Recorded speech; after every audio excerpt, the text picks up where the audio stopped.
Madame, Monsieur, bonsoir. C'est le 8 novembre 2021 que démarre l'opération. Le recensement général de la population et de l'habitat va durer 21 jours et permettra de doter le pays de statistiques fiables afin de mieux planifier le développement. Alors du 8 au 28 novembre 2021, vous allez recevoir chez vous à domicile des agents recenseurs chargés de collecter toutes les données attendues. Justement, comment se fera de façon pratique ce recensement de la population et de l'habitat? Quelles sont les différentes étapes et surtout les résultats attendus? Toutes ces questions font l'actualité.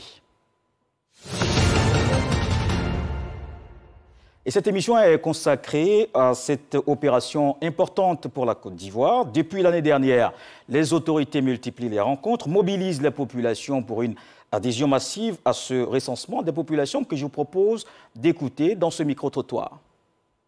Un recensement, c'est le fait de compter le nombre de la population. En effet, beaucoup de personnes ne connaissent pas la définition du mot recensement parce qu'ils attribuent ça plus particulièrement aux élections post-électorales. Je crois que c'est pour dénoncer un dénombrement, c'est-à-dire connaître le nombre de la population d'un pays.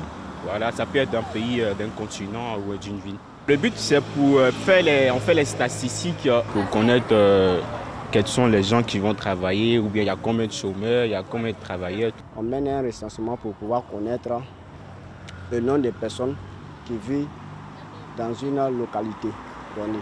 Au niveau de la politique, nous pouvons voir le nombre de partis politiques qui existent pour connaître le nombre de personnes qui vont voter. Un recensement, c'est le fait de compter le nombre d'habitants dans un pays. Certaines personnes ont mal interprété ça.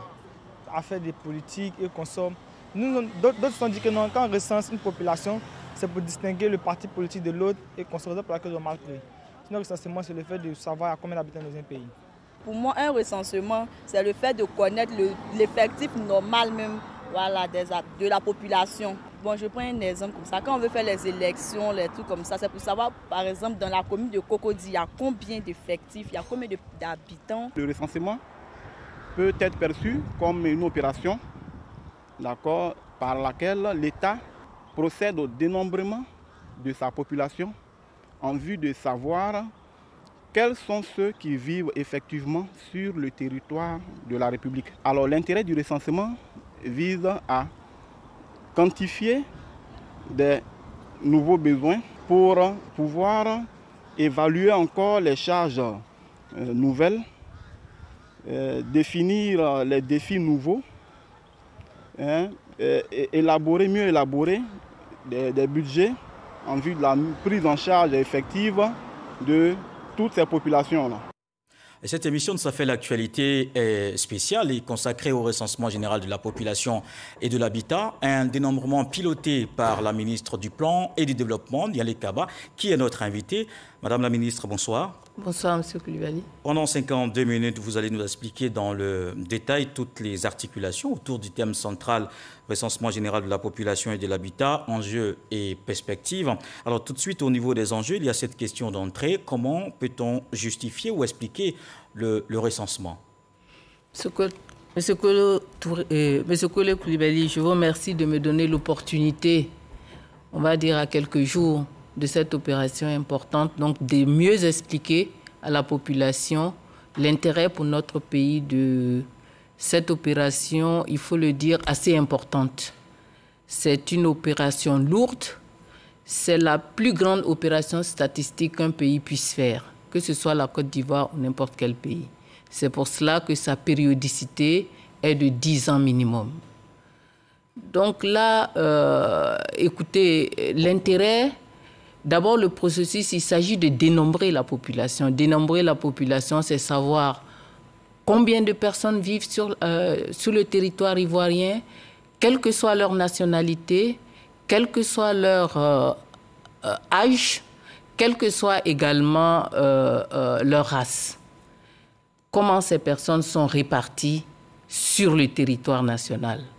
L'enjeu, bien entendu, c'est d'avoir un certain nombre d'informations à caractère socio-économique, à caractère socio-démographique sur ces populations en vue de mener la politique économique, nous allons dire, en vue de planifier le développement, en vue de planifier l'équipement du territoire en infrastructures socio-économiques de façon efficace.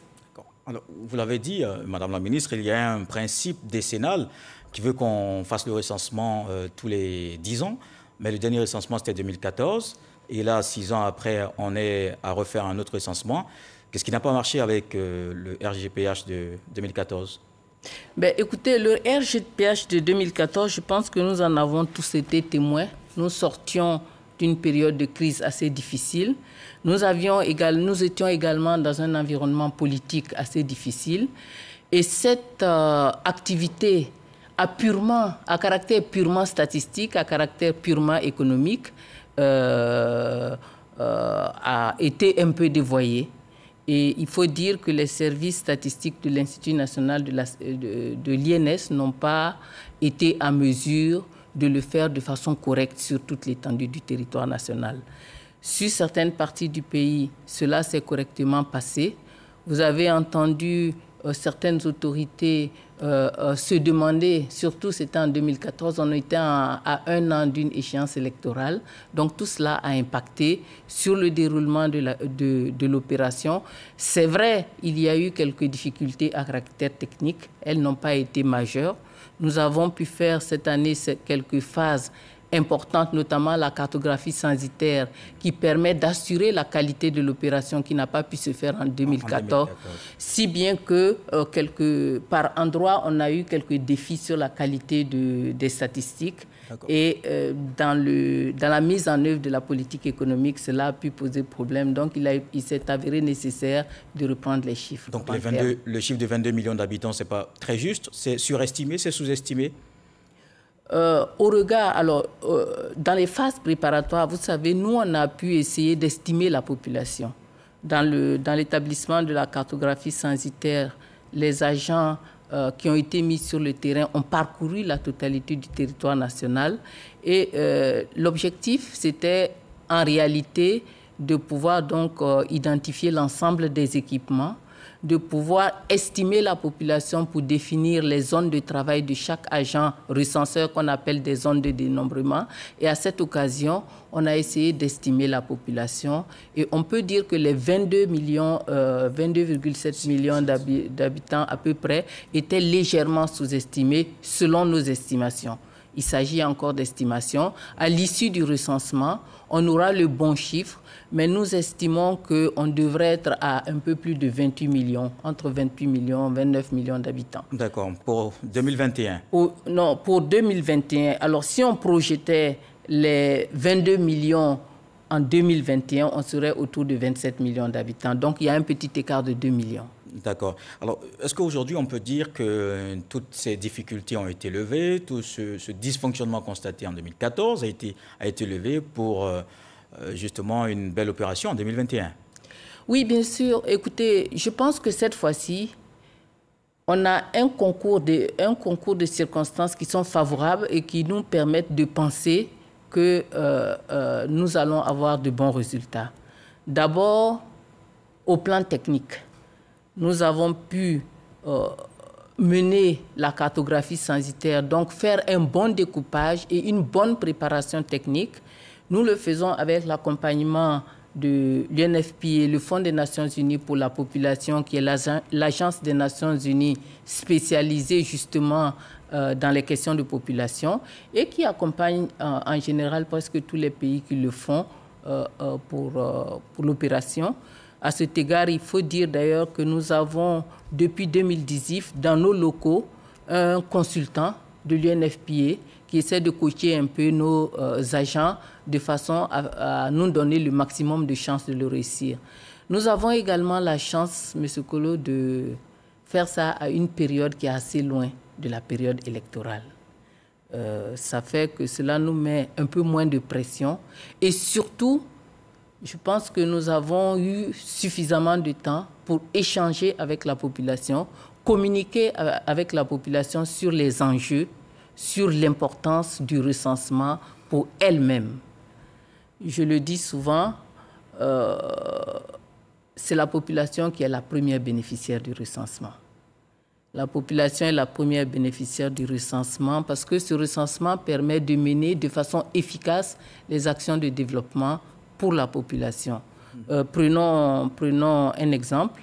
Vous savez que le président de la République a pris un certain nombre d'engagements. Par exemple, tous les villages de plus de 500 habitants seront électrifiés d'ici 2020.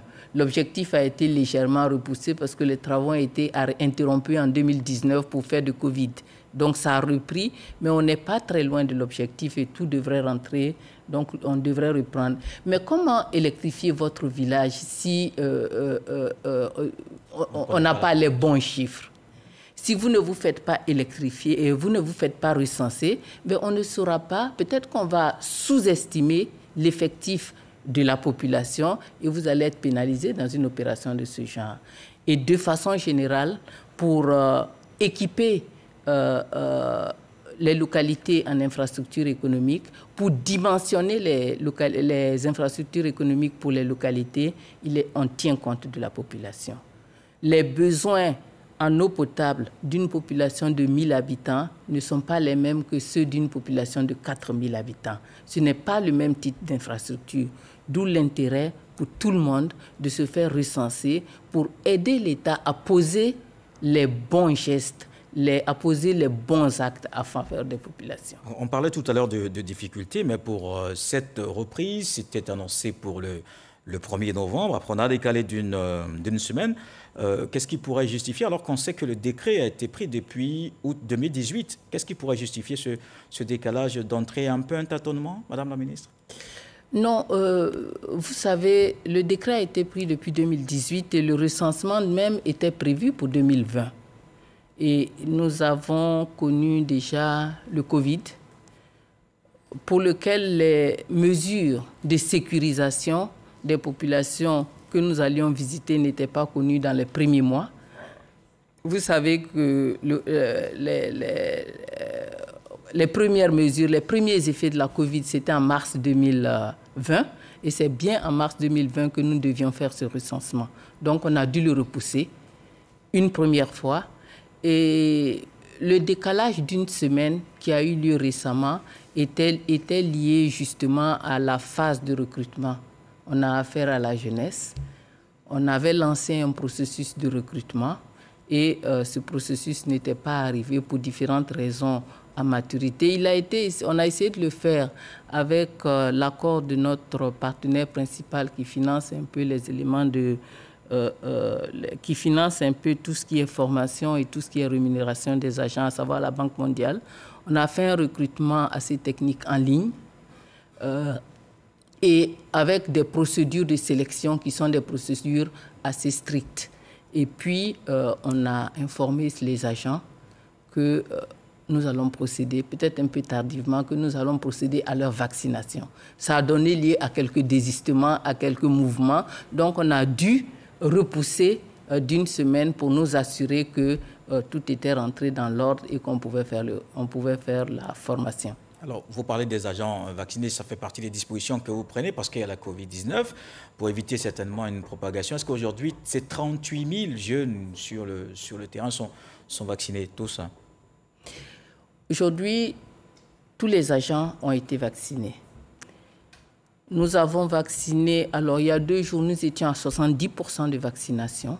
Ça a continué et aujourd'hui, nous sommes à un taux de vaccination qui dépasse les 90%. Il faut savoir que parmi les 38 000, pour les 38 000 jeunes, nous avons besoin de 36 000. Le reste, nous avons toujours une marge d'agents qui sont formés et qui sont prêts donc à prendre la relève s'il y a un agent qui tombe malade pour une chose ou une autre. À 2000. Voilà, exactement. Donc, il y a un petit pourcentage d'agents qui sont formés, qui savent qu'ils font partie de la relève et donc qui sont prêts à rentrer en action. Au jour d'aujourd'hui, nous avons l'effectif nécessaire pour mettre les agents sur le terrain qui sont à la fois vaccinés et qui seront donc munis de masques de protection et à qui nous allons donner également des gels pour qu'ils devront prendre avec eux et s'assurer que ils ont pris toutes les dispositions sanitaires pour sécuriser eux-mêmes et ceux à qui ils vont rendre visite. Alors, vous parlez de sécurité, donc c'est donc bon de savoir comment on peut identifier ces agents chez nous à domicile, parce qu'on va les recevoir. Comment on peut les identifier pour être sûr qu'on a l'agent du RGPH en face de nous? Alors, comme je l'ai dit déjà, ils seront munis de masques de protection contre la Covid. Si vous avez un visiteur qui n'est pas protégé, il ne s'agit pas d'un agent recenseur. Également, ils auront des chasubles qui vont clairement indiquer que c'est des agents recenseurs. Ils seront munis de lettres de mission et vous pourrez donc leur présenter ces documents d'identification et ils auront un badge avec une photo qui vont les identifier, qui sont délivrés par nos soins et qui vont vous permettre de les identifier clairement. Alors, cette opération de dénombrement concerne les Ivoiriens, mais aussi les non-nationaux. Il faut peut-être le préciser. Oui, effectivement, je l'ai dit, nous voulons connaître tout le monde. Parce que les Ivoiriens et les non-nationaux bénéficient des infrastructures sur le territoire national. Tout le monde est concerné. Ivoiriens, non-ivoiriens, tous ceux qui vivent à l'intérieur du territoire national et qui bénéficient de toutes les infrastructures et de toutes les commodités, l'hôpital, l'eau, l'électricité. Les nationaux et les non-nationaux bénéficient de l'électrification. Donc, tous ceux qui résident en Côte d'Ivoire, et quel que soit l'âge, si un agent recenseur vient vous voir, M. Kolo, et qu'un bébé vient de naître dans la maison, il faut le signaler parce que la planification du développement devra tenir compte donc de cet enfant dont les besoins vont évoluer au fil du temps. Alors, est-ce qu'on doit présenter une CNI, par exemple, ou d'autres pièces d'identification à l'agent avant l'opération? Alors, ce que nous disons, aucune pièce n'est exigée pour se faire identifier. Bien sûr, il faut que les informations soient justes. Il faut que les informations soient fiables. Cela suppose que lorsque l'agent recenseur vient vous voir, vous puissiez disposer d'un minimum d'informations à lui donner. Ce n'est pas obligatoirement la CNI. Lorsque vous arrivez dans un ménage où il y a par exemple 5 ou 6 enfants, si on vous demande les dates de naissance, peut-être un acte de naissance, peut-être une carte scolaire, un certain nombre d'informations pour permettre d'écrire correctement le nom, pour permettre de relever correctement un certain nombre d'informations, dont la date de naissance, qui sont des éléments essentiels pour faire un fichier fiable, pour faire un fichier qu'on peut faire évoluer et suivre les données démographiques de façon correcte. Je pose la question parce qu'il y a les non-nationaux aussi à inscrire de façon claire dans ce dénombrement. Comment on pourra justifier alors? Vous savez, ce n'est pas une opération d'identification au sens policier du terme. Nous vous croyons sur parole sur votre nationalité. La question vous sera posée sur votre nationalité. Nous prendrons la réponse qui nous sera donnée. Cependant, nous avons besoin que les informations que vous nous donnez sur les autres caractéristiques soient des informations fiables. D'accord. Alors donc on comprend qu'il faut effectivement donner des informations fiables. Il faut faire en sorte que ce que vous communiquez, ce que vous donnez à l'agent recenseur soit effectivement juste. C'est une opération qui coûte plus de 23,9 milliards de francs CFA. C'est bien juste le chiffre? Vous avez raison. C'est une opération qui coûte 23,9 milliards de francs CFA, donc beaucoup d'argent. Oui. Et au moment où nous rentrions dans la phase de dénombrement, on avait consommé déjà à peu près 60% de ce montant. Pourquoi faire? Pour faire le dénombrement. D'accord. Ça, c'était pour la phase préparatoire. Voilà, pour toute la phase préparatoire. Et quoi d'autre? Acquisition de matériel et cette fameuse cartographie qui a duré 10 mois. On avait près d'1 millier de personnes sur le territoire national en train de le sillonner, en train de relever des informations, et ce pendant 10 mois. Donc c'est beaucoup de rémunération, mais également nous avons tous les équipements et le fonctionnement. Et donc aujourd'hui, nous avons 40% pour faire toute la phase, à la fois dénombrement, mais également analyse des résultats. Alors, qui supporte ce montant? C'est l'État de Côte d'Ivoire? C'est qui? Alors, sur les 23,9 milliards, l'État supporte 13 milliards 5 à peu près. Et le reste, nous avons la Banque mondiale et la Banque africaine de développement qui supportent le reste des dépenses. D'accord. Alors, je pense qu'il faut qu'on revienne peut-être sur cette autre question. Le recensement ne rime pas essentiellement avec élection. Ah non, pas du tout. Pas du tout. C'est deux opérations complètement différentes. Je l'ai dit tantôt, nous recensons tout le monde, ivoiriens et non-ivoiriens. Alors que pour l'élection en Côte d'Ivoire, pour pouvoir voter, vous avez besoin d'être ivoirien. Donc déjà, il va falloir prouver votre identité, alors que nous recensons avec n'importe quelle pièce. Je l'ai dit, nous recensons tous les individus, même les bébés d'un jour. Pour pouvoir voter, vous avez besoin d'avoir au moins 18 ans. Donc déjà, et pour le recensement, nous nous déplaçons vers les personnes. Ça se fait dans les résidences, alors que pour pouvoir voter, donc, soit vous avez vos pièces, soit vous vous rendez vous-même dans les différents lieux d'audience foraine pour pouvoir donner les informations et pouvoir avoir vos papiers. Alors c'est une réalité, donc c'est souvent constaté cette confusion. Il était bon de préciser que ça n'a rien de politique, que ça n'a également rien à voir avec l'enrôlement sur la liste électorale. Alors cette dernière question nous permet de passer à la deuxième partie, dans la seconde partie de cette émission qui porte sur le processus de dénombrement proprement dit. Et la question centrale de cette partie de l'émission, c'est comment on va faire l'opération de façon pratique. D'abord, on commence par la cartographie censitaire qui a été réalisée, vous l'avez dit tout à l'heure, en 2019. Alors, comment ça s'est passé? Ça a été une réussite? Quel bilan on peut faire? La cartographie censitaire a été une réussite. En réalité, la cartographie censitaire a été une réussite. En réalité, donc, c'est une cartographie qui a consisté à identifier Il s'est agi donc d'identifier toutes les infrastructures socio-économiques, tous les sites habités, également l'ensemble du réseau routier, tout ça sur une carte pour pouvoir donc une carte qui a été géoréférencée et que nous allons faire évoluer dans le temps.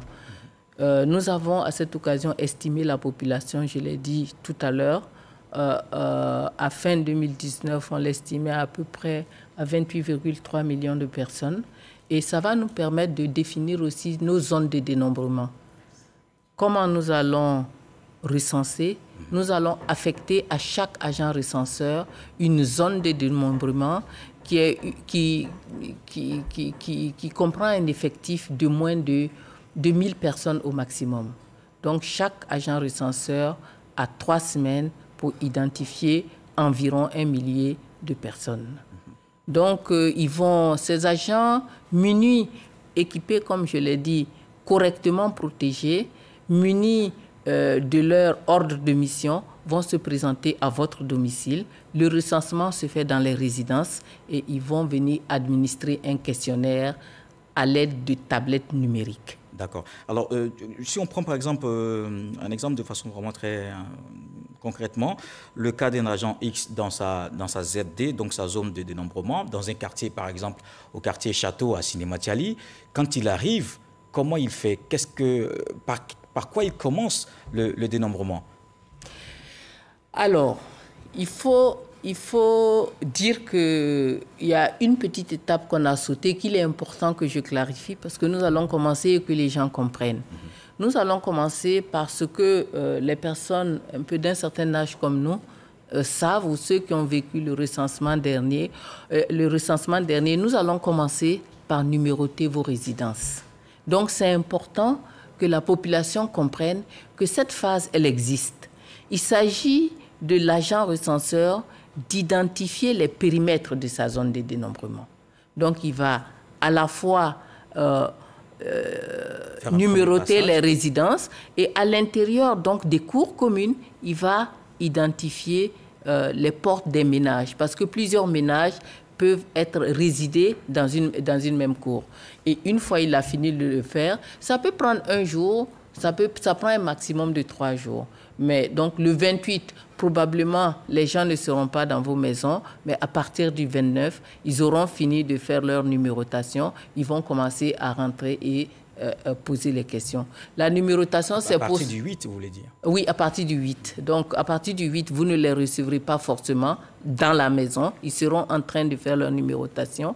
Et à partir du 9, 10, ils vont commencer à dénombrer. Alors, parce que la dernière fois, en 2014, par exemple, plusieurs personnes ont estimé que pour la première visite, c'était possible. On a numéroté, mais après, les agents ne sont plus revenus.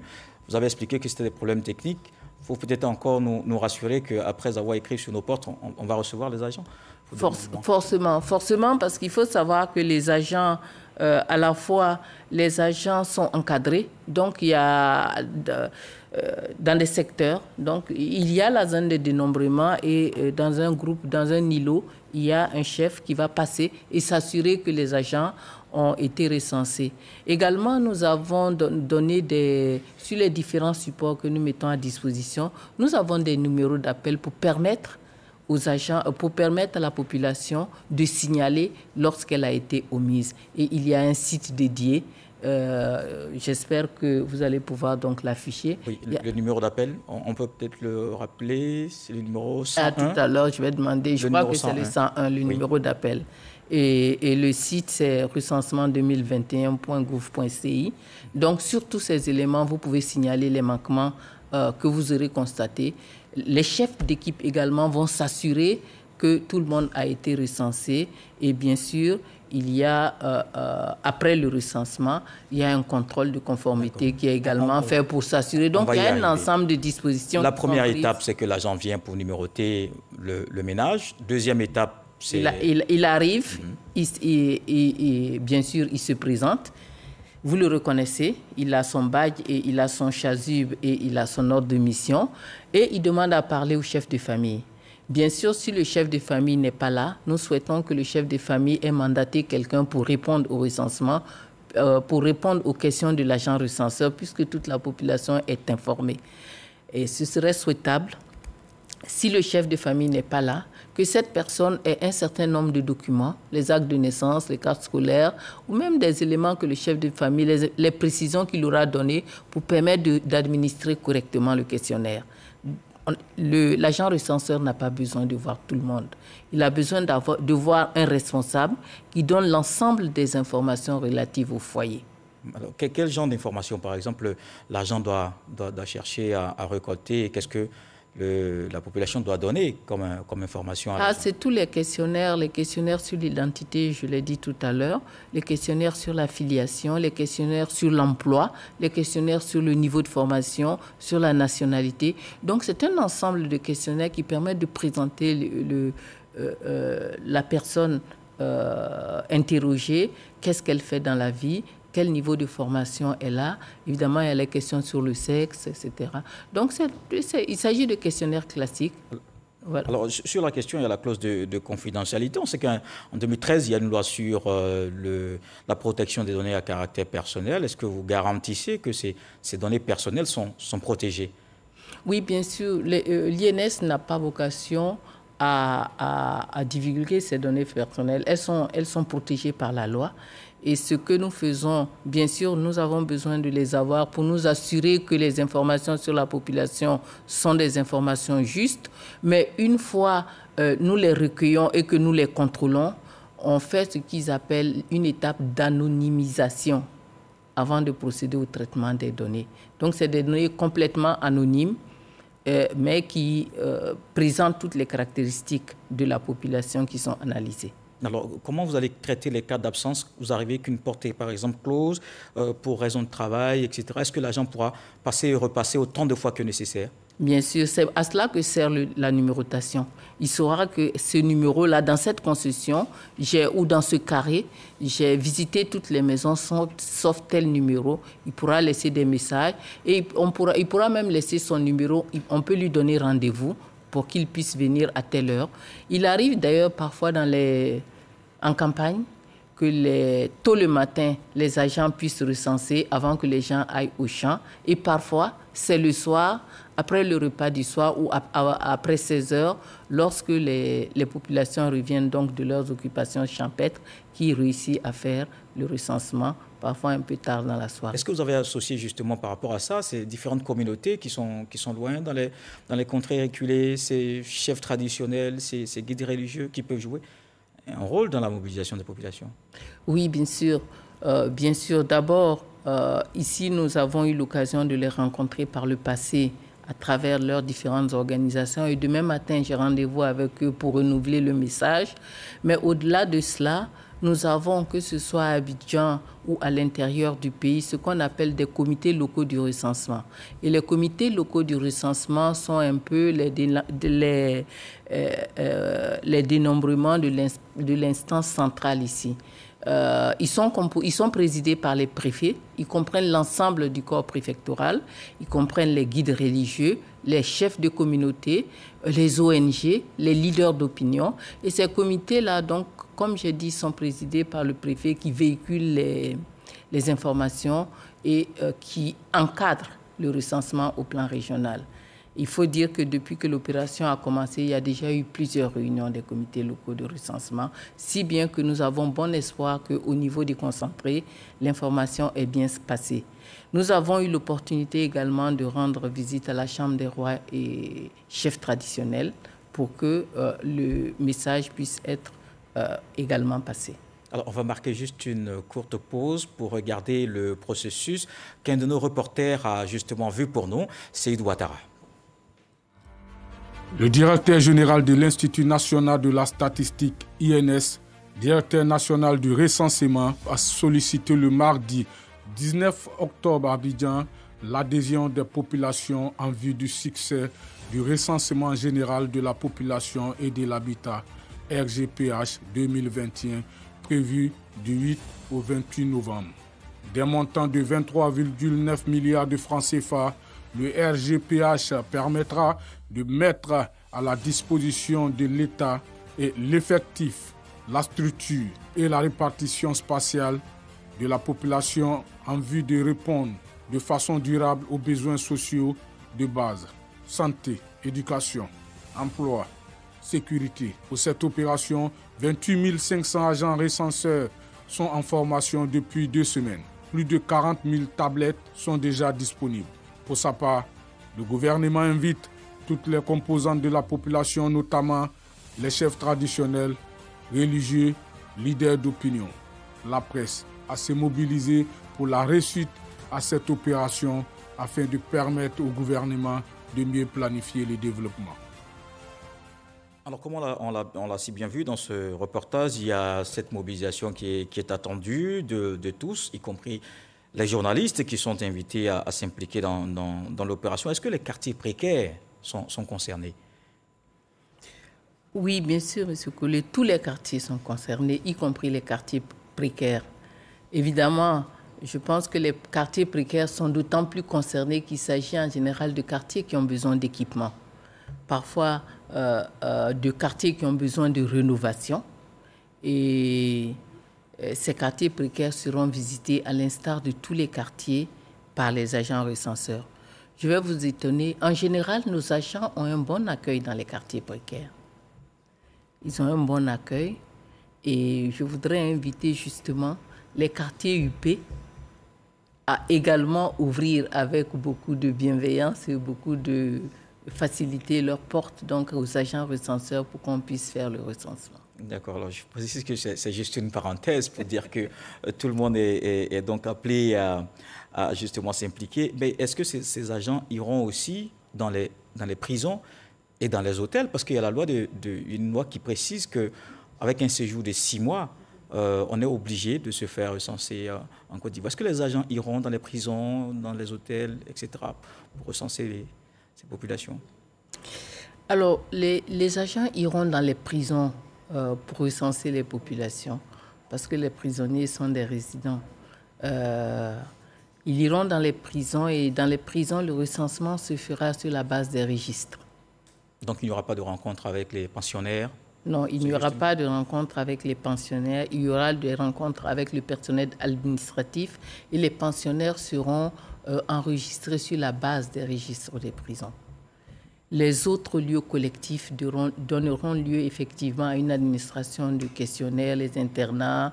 Les hôtels sont des lieux de passage, ce n'est pas des lieux de résidence. Cependant, les hôtels ont également du personnel qui réside et qui y travaille, quelquefois qui y loge, qui sera visité, mais ceux qui seront enregistrés seront bien sûr les résidents et non ceux qui seront de passage pour quelques jours. Il y a aussi la question des cités universitaires, des internats.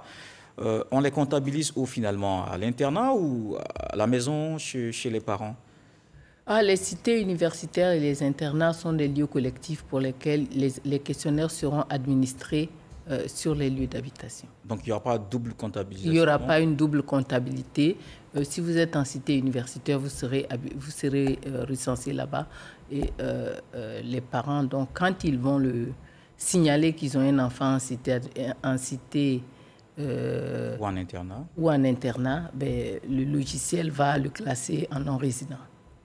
D'accord. Alors, on a déjà une estimation de la population. Vous avez parlé de 28 millions à peu près pour 2021, contre 22 millions en 2014. Il y a une progression de à peu près 6 millions. Et quel est le commentaire que vous faites, surtout l'économiste, sur la question?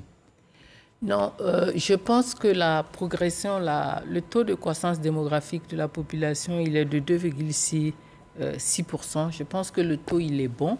Je sais qu'avec le recensement de 2014, nous avons eu des défis.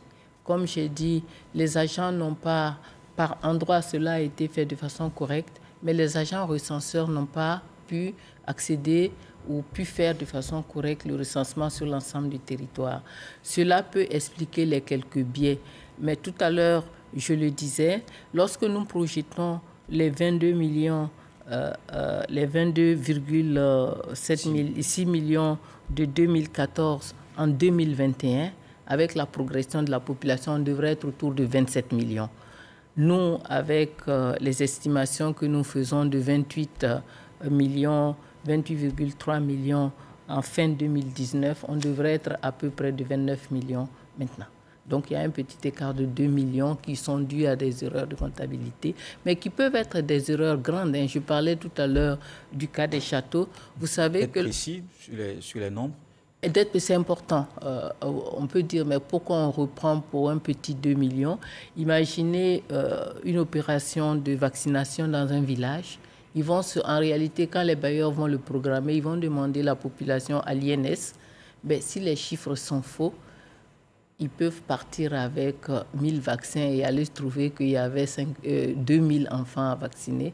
Vous voyez que ça peut être lourd de conséquences. C'est pareil pour l'éducation en termes d'infrastructure. Exactement. Donc, c'est important d'avoir les bons chiffres pour que les politiques soient de plus en plus ciblées, pour l'efficacité d'ailleurs pour la population. Alors, Madame la Ministre, est-ce que c'est une opportunité d'avoir cette progression, on a envie de dire peut-être un peu lente de la démographie? C'est une opportunité, c'est un problème pour le pays? Non. Un problème en termes de développement? Une opportunité? Non, c'est une opportunité. Vous savez, la population est toujours un atout. La population est un atout.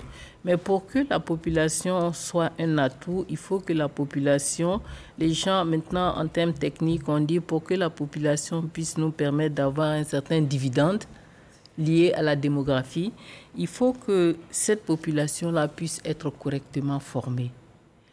Il faut que la population puisse être correctement éduquée pour qu'elle puisse s'insérer efficacement dans le tissu économique. Alors, c'est en cela que, dans le cadre du travail qui est fait au ministère, l'INS, mais en relation avec l'Office national de la population qui dépend de nous, nous essayons de passer un certain nombre de messages à la population. D'abord, choisir de faire l'enfant et faire les enfants que l'on peut éduquer, de façon à ce qu'on puisse rompre, on va dire, le cercle vicieux de la pauvreté. Vous imaginez un ménage qui fait plus d'enfants qu'il ne peut scolariser, plus d'enfants qu'il ne peut mettre à l'école. Cela est un peu dramatique, sans compter pour les nombres importants d'enfants, tous les problèmes de santé que ça peut poser à la mère.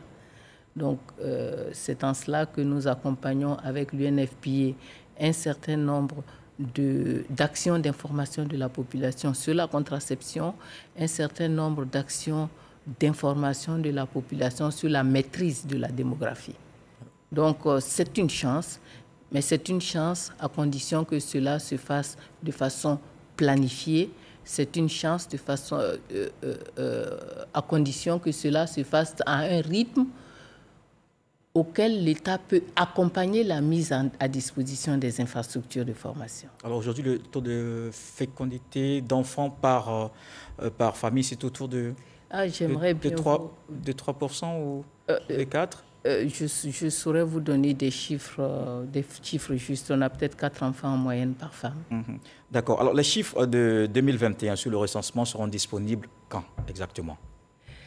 Alors, nous allons finir de recenser, on l'a dit, c'est du 21 au 28 novembre. C'est du 8 au 28 novembre. Je ne sais pas pourquoi C'est du 8 au 28 novembre. Oui. Le 28 novembre, donc, nous allons ensuite procéder à un contrôle de la qualité de nos informations et ensuite nous allons nous mettre à exploiter les données. Je pense que fin janvier 2022, nous aurons les premières statistiques. Et ensuite, il va falloir travailler ces informations pour avoir des informations définitives à la mi-avril, fin avril 2019. 2022, toutes les exploitations seront achevées. Alors, vous avez parlé de la phase d'évaluation après les premiers chiffres, c'est-à-dire après janvier. Est-ce que c'est on va dire que c'est un contre-recensement ou comment ça va se passer concrètement? Les agents vont retourner encore sur le terrain, dans les ménages? Oui, bien sûr. Les agents vont retourner sur le terrain dans les ménages. Ils vont retourner sur un petit échantillon et avec un questionnaire allégé. Il s'agit pour eux de s'assurer d'abord que donc la phase de contrôle, c'est pour s'assurer que tout le monde a été visité. Le recensement est censé être exhaustif. Ensuite, il s'agit de contrôler un peu la véracité des informations. Je l'ai dit tout à l'heure, même si nous n'exigeons pas de pièce nationale d'identité, il est important que les agents donnent des informations fiables. Donc, le contrôle a 2 objectifs: s'assurer de l'exhaustivité du recensement et ensuite s'assurer que les informations qui ont été fournies sont des informations fiables. Et ce contrôle va se faire donc sur un échantillon, un petit échantillon de la population. Donc ça veut dire que ce n'est pas tout le monde, on ne va pas retourner dans chaque famille, il n'y aura pas les 38 000 encore à nouveau sur... Non, un tout petit pourcentage. Un petit pourcentage, je n'ai pas les chiffres. Par exemple, pour le pilote, je l'ai dit, c'était sur 60 000 personnes. Donc on va regarder avec les techniciens quel est le chiffre adéquat, la proportion adéquate. Mais cela se fait sur l'ensemble du territoire. L'échantillon va concerner l'ensemble du territoire national. D'accord. Alors, Madame le ministre, je pense qu'on a fait le tour sur toutes ces questions. Peut-être qu'il ne reste plus qu'à vous donner la parole pour exprimer notamment des attentes, surtout côté population, pour terminer cette émission. Écoutez, M. Kolo, je vous remercie. Je voudrais profiter de ce dernier instant pour rappeler les dates. Je crois que j'ai eu surtout beaucoup de problèmes avec les dates ce soir. Du 8 au 28. On a pu les rattraper. Tout à fait. Du 8 au 28, je voudrais demander à toute la population habitant en Côte d'Ivoire de se faire recenser. Se faire recenser parce que c'est important pour l'État. Se faire recenser parce que les bons chiffres sont importants pour nos partenaires au développement et même pour le secteur privé lorsqu'ils veulent investir en Côte d'Ivoire, de savoir la cible à laquelle s'adressent les investissements qui sont faits. Donc, chacun est concerné, chacun est bénéficiaire et nous attendons que chacune et chacun ouvre sa porte à nos agents recenseurs sur la période indiquée. Et surtout en termes de chiffres, la population qu'on entend souvent dire, non, on n'a pas de statistiques sur la Côte d'Ivoire, on entend des critiques comme ça, c'est aussi l'occasion peut-être de mettre fin à toutes ces critiques. Au niveau de ces remarques au niveau de la population. Tout à fait. Chacun aura l'occasion donc de contribuer à mettre à la disposition donc de toutes les personnes qui sont concernées et qui en ont besoin, des chiffres fiables, des chiffres qui peuvent aider la Côte d'Ivoire à planifier son développement, les chiffres qui peuvent aider le secteur privé de la Côte d'Ivoire à pouvoir planifier également ses activités. Est-ce que ce sont des chiffres qu'on mettra à la disposition de tout le monde ou comment on pourrait l'avoir pour celui qui veut les consulter? Les chiffres, une fois ils sont traités, il y a un processus de mise à disposition. Les chiffres seront disponibles, oui. C'est des chiffres, c'est des informations à caractère public qui pourront être consultées par la population. À partir de la mi-avril. Je l'ai dit, nous aurons les informations qui seront... Les premiers chiffres seront disponibles à partir de fin janvier 2022 et entre la mi-avril et fin avril 2022, nous aurons fini l'ensemble des traitements et les statistiques seront disponibles pour consultation par la population. Alors, merci, Madame la ministre du Plan et du Développement. Merci d'être passée sur ce plateau de Ça fait l'actualité. C'est moi qui vous remercie. Je précise qu'elle était notre invitée à cette émission spéciale consacrée au recensement général de la population et de l'habitat. Merci à toutes les équipes éditoriales et techniques. Merci à vous de nous avoir suivis. Ouvrons nos portes aux 38 000 agents recenseurs pour que la Côte d'Ivoire dispose des données fiables afin de mieux planifier le développement. À très bientôt.